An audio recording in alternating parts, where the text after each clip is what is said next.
Hello everyone, hope you all are doing well.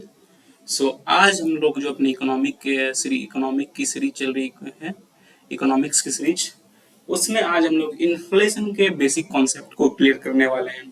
तो अभी जो मैंने सीरीज स्टार्ट की, इसमें जो कॉमन कॉमन बेसिक कॉन्सेप्ट्स हैं आपके स्टैटिक पोर्शन को लेकर के, वो मैं समझा दूंगा।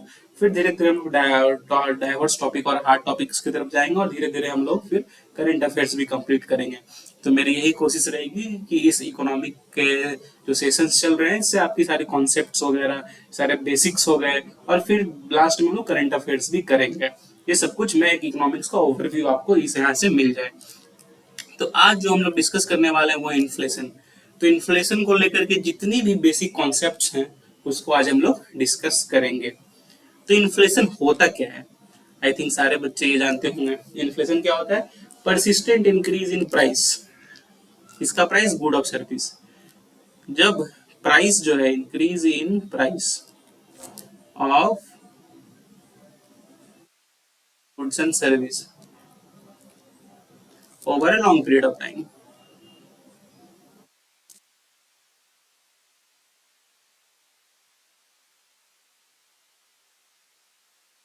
persistent increase in prices। जब ओवर एक एक पीरियड ऑफ टाइम में जब हमारा प्राइस जो है वो बढ़ता रहता है, गुड्स एंड सर्विसेज का प्राइस जो है वो बढ़ते रहता है, मतलब दाम, महंगाई जिसको हम लोग बोलते हैं हिंदी में, वो बढ़ती रहती है, तो क्या उसे कहते हैं हम लोग? इन्फ्लेशन। तो ये सबको पता हुआ काफी बेसिक कॉन्सेप्ट है कि क्या होता है इन्फ्लेशन। और इसका जस्ट अपोजिट होता है deflation. Deflation that is decrease in price. Inflation मतलब प्राइस बढ़ रही है, और डिफ्लेशन मतलब प्राइस घट रही है। ठीक है, डिक्रीज इन प्राइस, महंगाई कम हो रही है, और इन्फ्लेशन मतलब महंगाई बढ़ रही है। सो आप सबको पता है ये टर्म क्या मतलब, क्या है इन्फ्लेशन हम लोग किसे कहते हैं। अब देखिए, इन्फ्लेशन के जनरली जो होते हैं वो दो टाइप्स होते हैं। ठीक है, दो टाइप्स बोलो, ये दो फैक्टर से ही इन्फ्लेशन बढ़ता है। दोनों फैक्टर्स को मैं समझा देता हूँ आपको। एक देखो, यहाँ समझो, मान के चलो 5 आइसक्रीम है मार्केट में। ठीक है, अभी 5 लोग भी लेने वाले हैं। ठीक है, A B C D E ले रहे हैं इस 5 आइसक्रीम को। ठीक है, मतलब 5 आइसक्रीम है, और 5 लोग उसके बायर हैं, लेने वाले हैं। तो क्या सब एक एक आइसक्रीम ले रहे हैं? आइसक्रीम की जो जनरल प्राइस है वो बढ़ रही है, पर अचानक से क्या हो रहा है, इस आइसक्रीम की डिमांड बढ़ गई। आइसक्रीम काफी टेस्टी थी, अब इसकी डिमांड बढ़ गई। अभी आइसक्रीम मिल रहा था 5 रुपए में, सबको मिल जा रहा है आराम से। अब क्या है, ये 5 लोग और बढ़ गए। ठीक है, अब इस 5 लोग 10 लोग हो गए, F G H वगैरह भी जुड़ गए। तो अब क्या है कि आइसक्रीम तो 5 ही है, पर लोग तो बढ़ गए। तो अब ये आइसक्रीम क्या होगा, इस आइसक्रीम की क्योंकि डिमांड बढ़ रही थी, उसकी प्राइसेस बढ़ेंगे। अरे यार, 5 आइसक्रीम में 10 लोग आ रहे लेने, ठीक है चलो 10 कर दो। ठीक है, हो सकता है और लोग बढ़ेंगे तो इसका प्राइसेस और बढ़ेंगे, 20 कर दो। तो यहाँ क्या देख रहे हैं आप, डिमांड जैसे जैसे किसी चीज की बढ़ती है, तो उसके प्राइसेस भी बढ़ती है। आपने कभी बार देखा होगा कि कभी क्या होता है कि मार्केट में कुछ अफवाह उड़ जाती है, मार्केट में कुछ फेक न्यूज उड़ जाती है कि नमक जो है कुछ टाइम में अब बंद होने, नमक को मतलब कुछ टाइम के लिए नहीं मिलेगा। तो लोग क्या करते हैं, सब जाकर नमक खरीदने लगते हैं, और वो 20 रुपए का नमक कितना मिलने लगता है, 50-100 तक पहुंच जाता है, क्योंकि उसकी क्या होती है, अचानक से डिमांड बढ़ जाती है। तो किसी भी चीज की अगर डिमांड बढ़ेगी तो उसका प्राइसेस बढ़ेगी, और इसे हम लोग क्या करते हैं, डिमांड पुल इन्फ्लेशन कहते हैं। This is known as demand pull inflation. ठीक है, मतलब इंक्रीज, जो डिमांड इंक्रीज हुई तो इन्फ्लेशन हो गया उस प्रोडक्ट में। सेकेंड होता है सप्लाई पुश। अब मान के चलो बायर नहीं बढ़े, डिमांड नहीं बढ़ी, 5 की 5 ही लोग हैं, पर अचानक से क्या हो गया कि आइसक्रीम जो है वो 5 बनती थी तो 5 लोग का सेटिस्फाई करती थी। अब अचानक से आइसक्रीम की सप्लाई कम हो गई, आइसक्रीम कितनी बनने लगी, 3 ही बनने लगी। अब आइसक्रीम की सप्लाई कम हो गई तो फिर इन्फ्लेशन बढ़ गया, क्योंकि सप्लाई नहीं रही, आइसक्रीम की क्वांटिटी कम होगी, और लोग जो लेने वाले वो अधिक हैं, क्योंकि डिमांड तो उतना ही लोग ही कर रहे हैं, पर अब अचानक से उसकी सप्लाई कम हो गई। जिससे हम लोग क्या कहते हैं, supply push inflation. That is due to, ये किसके वजह से होता है, ये तो डिमांड के इंक्रीज होने से होता है, ये सप्लाई के कम होने से होता है, due to reduction in supply. और इसे हम लोग क्या कहते हैं, कॉस्ट पुश इन्फ्लेशन भी कहते हैं। सप्लाई पुश, ये कॉस्ट पुश। तो आप समझ रहे हो, इन्फ्लेशन दो ही तरह से होता है, या तो किसी चीज का डिमांड बढ़ जाता है तो उसकी प्राइसेस बढ़ने लगती है, या तो उस चीज की सप्लाई कम हो जाती है, लिमिटेड हो जाता है तो प्राइसेस बढ़ने लगती है। ऑनियन के केस में देखो, ऑनियन की क्या होती है, जैसे देखो ऑनियन है, ठीक है, ऑनियन मान के चलो, ऑनियन की स्टॉकिंग के बारे में आप जानते हो, स्टॉकिंग क्यों किया जाता है? काफी जगह पे आप देखोगे कि जो बिजनेसमैन होते हैं या फिर जो मंडी के जो इन्फ्लुएंशियल पर्सन होते हैं, वो क्या करते हैं, ऑनियन को स्टॉक कर लेते हैं। तो क्या होता है कि ऑनियन की सप्लाई मार्केट में कम हो जाती है। अब जैसे ऑनियन की सप्लाई मार्केट में कम हो गई, इसकी प्राइसेस बढ़ने लगते हैं ऑनियन के, और जैसे ऑनियन के प्राइसेस बढ़ते हैं वो लोग मार्केट में रिलीज करके 20 रुपए के ऑनियन को 30 में 40 में बेच देते हैं, क्योंकि उसकी प्राइसेस बढ़ रही है। तो ये होती है सप्लाई पुश। तो आप समझ गए डिमांड पुल क्या होता है और सप्लाई पुश क्या होता है। और अब नेक्स्ट जो होता है वो तो अब नॉर्मली देख लिया, बेसिस ऑफ स्पीड पे भी इन्फ्लेशन को डिवाइड किया गया है कि किस तरह से स्पीड पे बढ़ता है। पहला है क्रीपिंग इन्फ्लेशन, जब इन्फ्लेशन इज अराउंड 2%, क्रीप कर रही है इन्फ्लेशन। क्रीप मतलब क्या हो रही है, बस क्रीपिंग, एक केचुए की तरह क्रीप कर रही है। सेकेंडली वॉकिंग इन्फ्लेशन, मतलब अब वॉक कर रही है इन्फ्लेशन, मतलब समझ लो इन्फ्लेशन अराउंड 5% हो गई है। रनिंग इन्फ्लेशन, अब क्या है, तो क्रीप कर रही थी, रेंग रही थी, अब अचानक चलने लगी, अब दौड़ने लगी, मतलब इन्फ्लेशन कितनी हो गई है, अराउंड 10%। अब है गैलोपिंग इन्फ्लेशन, रनिंग के बाद क्या है गैलोपिंग इन्फ्लेशन होने लगा, मतलब इन्फ्लेशन और बढ़ गई कितनी परसेंट, 25%, कूदने लगी इन्फ्लेशन। उसका क्या है, हाइपर इन्फ्लेशन, मतलब बहुत ज्यादा बढ़ गई, इसमें इन्फ्लेशन कितनी है, 50%।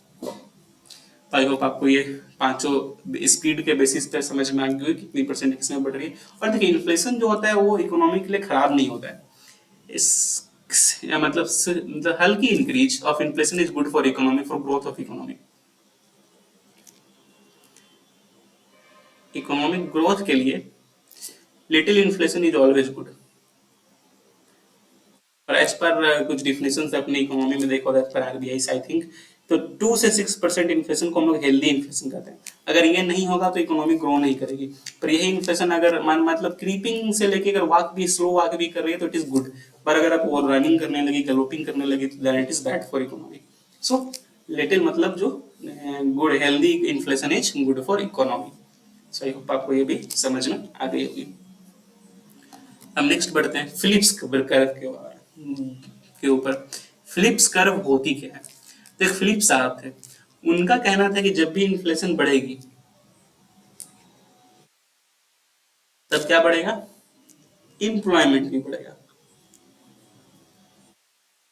ठीक है, ये फिलिप साहब का कहना था कि इन्फ्लेशन बढ़ेगी तो इम्प्लॉयमेंट भी बढ़ेगा। उन्होंने कर्व बनाया था कि इन्फ्लेशन बढ़ रही है तो इम्प्लॉयमेंट भी बढ़ रहा है, that is inflation is directly proportional to employment. पर ये तभी तक ये कर्व एग्जिस्टिंग थे जब तक वाइल्ड शॉक नहीं आया था। जब वाइल्ड शॉक आया तो उसमें क्या हुआ, वाइल्ड की प्राइसेस बढ़ी, और वाइल्ड की प्राइसेस बढ़ने से क्या हुआ कि काफी सारे इंडस्ट्रीज जो थे, काफी सारे कंपनीज जो थे जो कि वाइल्ड पे डिपेंडेंट थे, वो क्या हो गई, क्लोज हो गई, क्योंकि वो अफोर्ड नहीं कर पा रहे थे वाइल्ड को लेना। तो इससे क्या हुआ, जो कंपनी ये सारी क्लोज हो गई, तो क्या हुआ, इस कंपनी में जो भी लोग काम करे थे वो क्या हो गए, अनएम्प्लॉयड हो गए, अनएम्प्लॉयमेंट बढ़ गई। तो यहाँ पे क्या हुआ, फिलिप्स फिलिप्स कर गलत साबित हो गया। यहाँ पे वाइल्ड की प्राइसेस बढ़ी और उससे कंपनी क्लोज हो गई और अनएम्प्लॉयमेंट बढ़ गई। यहाँ पे क्या हुआ, इन्फ्लेशन हुआ पर एम्प्लॉयमेंट नहीं बढ़ा, क्या बढ़ा, एम्प्लॉयमेंट डिक्रीज हुआ। तो इसलिए उसके बाद से हम लोग ऐसा मानते हैं कि फिलिप्स कर्व जो है, it doesn't exist in modern theory.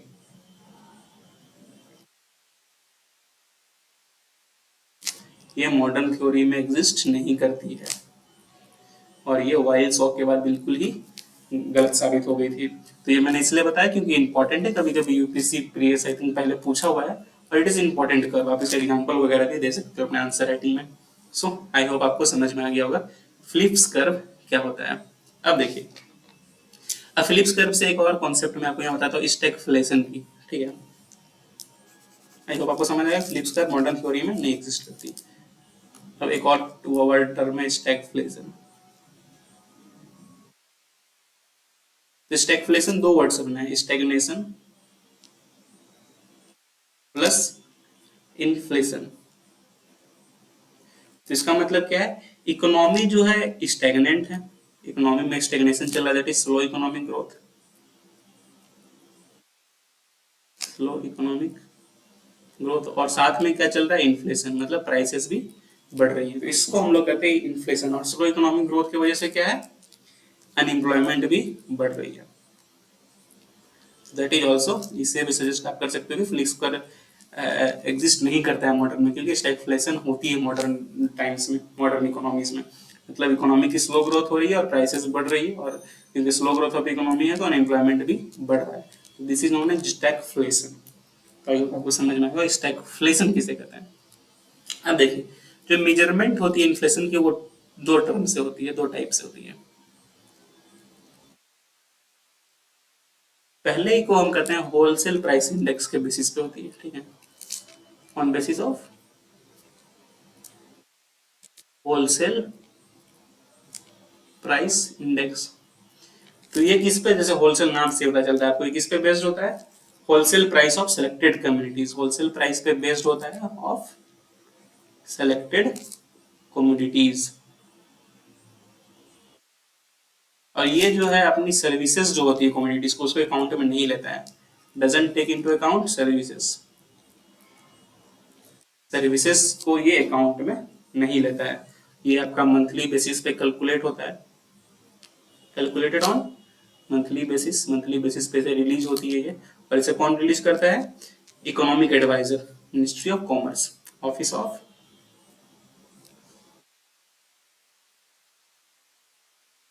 Economic adviser, ministry of commerce, ministry of commerce इसे रिलीज करती है। तो इसमें अगर आप वेटेज देखें, वेटेज देखें इसकी, तो इसमें सबसे अधिक वेट है मैन्युफैक्चरिंग को, फिर उसके बाद वेट है प्राइमरी सेक्टर्स को, फिर लो उसके बाद वेट है फ्यूल एंड ऑयल को। ये तो गया होलसेल प्राइस इंडेक्स। और सेकंड जो होता है that is consumer price index, जिसको हम अधिक ज्यादा अकाउंट में लेते हैं, सीपीआई, दैट इज कंज्यूमर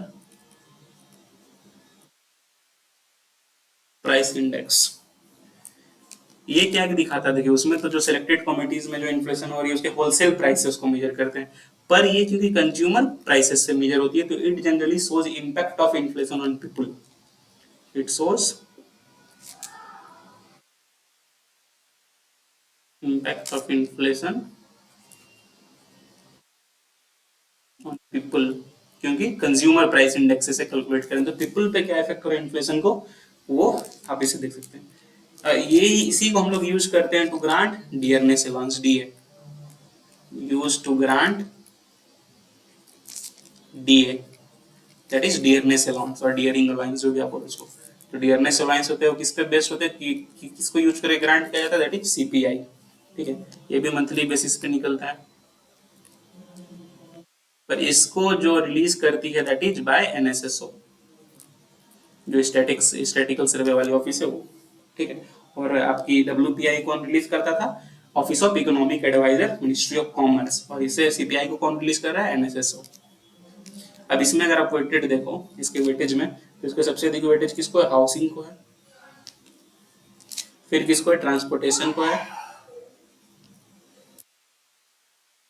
फिर किसको है, फूड को है, फिर किसी अदर थिंग्स को है। इसमें भी इसी तरह, पहला क्या है, मैन्युफैक्चरिंग है, फिर प्राइमरी सेक्टर से है, फिर फ्यूल फ्यूल से, उसके बाद से। तो आई होप आपको समझ में आ गया होगा। ये कुछ बेसिक कॉन्सेप्ट्स हैं इन्फ्लेशन के, जो आपके लिए काफी हेल्पफुल होगा एग्जाम में। काफी लोग बच्चों को ये सब चीजें नहीं पता होती और कभी कभी ये बेसिक चीजें, ये वर्ड्स दिए रहते हैं एग्जाम में, आप देखोगे इकोनॉमिक्स से क्वेश्चन कितनी बार यूज किया गया कंज्यूमर प्राइस इंडेक्स, बच्चों को नहीं पता होता कंज्यूमर प्राइस इंडेक्स होता क्या है। So this way this can be helpful. तो मैंने जितने भी इन्फ्लेशन के बेसिक्स आई होप आपको क्लियर हो गए। So that is all for today. Please do like, please do share, please do subscribe. अगर आप लाइक से सब्सक्राइब करते हो तो काफी मोटिवेशन मिलता है हमें कि हम ऐसे वीडियो आप सबके लिए रेगुलर बेसिस पे बना सकें। So that is all for today, have a nice day, thank you.